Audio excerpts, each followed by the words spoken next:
ازيكم يا حبايب قلبي، عاملين ايه؟ يا رب تكونوا بخير. النهارده فيديو جديد يا جماعه، ومقارنه ما بين اتنين نودلز معروفين قوي يا جماعه. اول حاجه معانا ده الاندومي. ده الاندومي العادي زي ما انتم عارفين. انا بقرب لكم على الكاميرا عشان تشوفوه. ده الاندومي بتاعنا اللي هو الطبيعي، ده بنكهه الخضار. وبرضك الشركه الثانيه نفس الطعم برضك بالخضار بس اسمها كيلوجز. دي كيلوجز، دي شركة كيلوجز، نفس الطعم برضك بالخضار. هنقارن ما بينهم بقى ونشوف انهي احلى وانهي طعمه احلى ما بينهم هما الاتنين.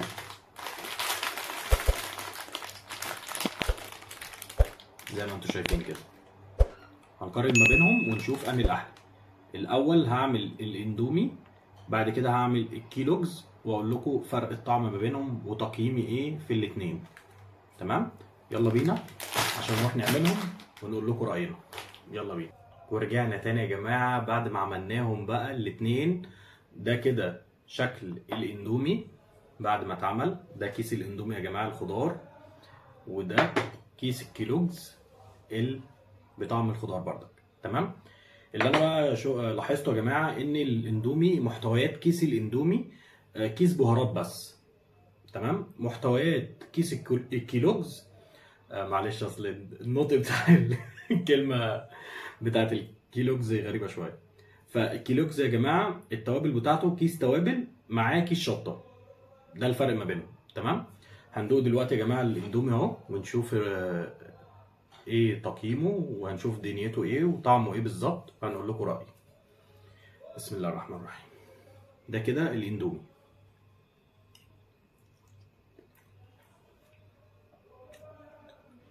معلش ناخد معلقه تانية.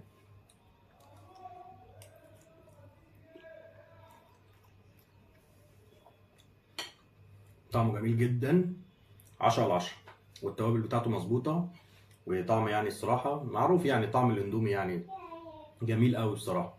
هو بصراحه عجبني. نجرب بقى دلوقتي الكيلوجز. بسم الله الرحمن الرحيم.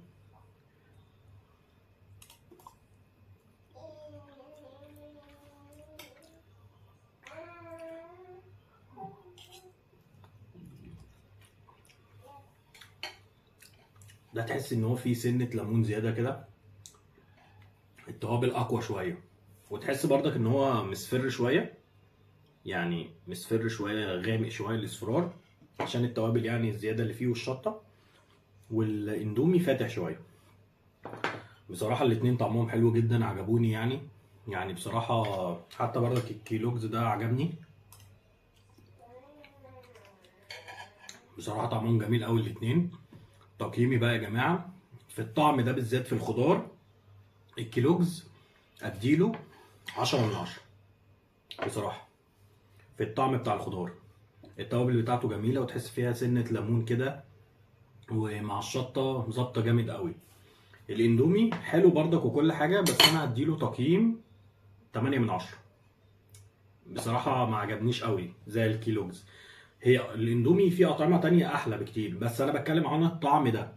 الخضار بالنسبه للاندومي 8/10، بالنسبه للكيلوجز في الخضار 10/10.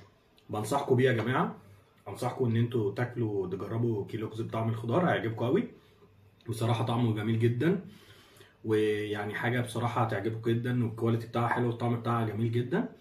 ما تنسوش بقى يا جماعه الاشتراك في القناه وتفعيل زر الجرس واللايك الحلو بتاعكم عشان يجيلكم كل جديد حسن هاشم بيعمله. استنوني في الفيديو اللي جاي. سلام.